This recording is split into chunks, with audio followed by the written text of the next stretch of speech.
2026 সালের বর্তমান পরিস্থিতি অনুযায়ী বাংলাদেশিদের জন্য মালয়েশিয়ার সাধারণ কলিং ভিসা উৎসর্গীকৃত লেবার মার্কেট অফিসিয়ালি এখনও পুরোপুরি খোলেনি। তবে 2024 সালের মে মাসে বন্ধ হওয়া এই শ্রমবাজারটি পুনরায় চালুর জন্য 2026 সালের জুনে বড় ধরনের কূটনৈতিক অগ্রগতি হয়েছে। মালয়েশিয়ার ওয়ার্ক ভিসা এবং কলিং ভিসা চালুর বর্তমান লাইভ আপডেট নিচে বিস্তারিত তুলে ধরা হলো। 1. মালয়েশিয়া কলিং ভিসা চালুর সর্বশেষ পরিস্থিতি জুন 2026। 2024 সালের 31শে মের পর থেকে বাংলাদেশ থেকে মালয়েশিয়ায় সাধারণ কর্মী পাঠানো বন্ধ রয়েছে।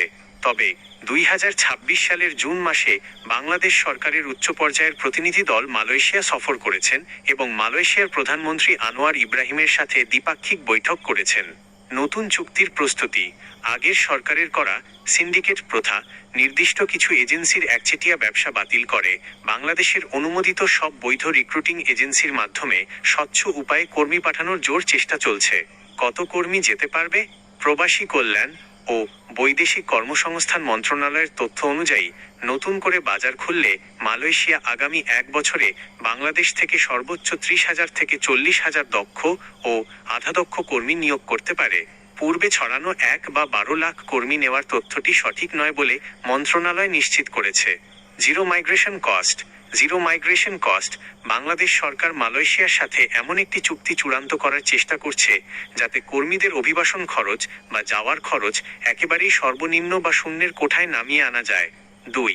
ইমিগ্রেশন ও প্রফেশনাল ভিসা আপডেট 1 জুন 2026 থেকে কার্যকর।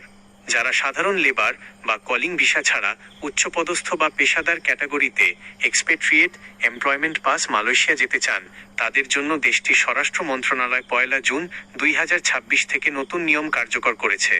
বেতন কাঠামো পরিবর্তন এমপ্লয়মেন্ট পাস এপি ক্যাটাগরি 1, 2 এবং 3 জন্য সর্বনিম্ন বেতনের সীমা স্যালারি থ্রেশহোল্ড পুনর্নির্ধারণ করা হয়েছে।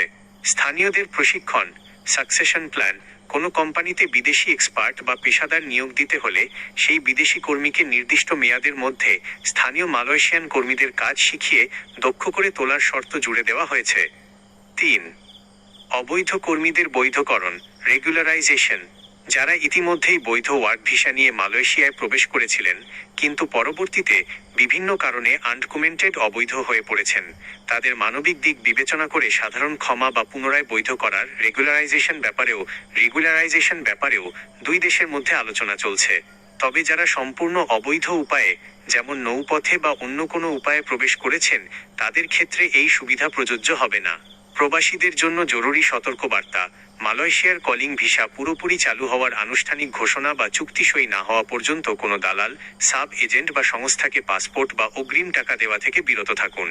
বাজার খোলার চূড়ান্ত ঘোষণা ও এজেন্সির তালিকা প্রবাসী কল্যাণ মন্ত্রণালয়ের অফিসিয়াল ওয়েবসাইট এবং bureau of manpower employment and training BMET পোর্টালে প্রকাশ করা হবে।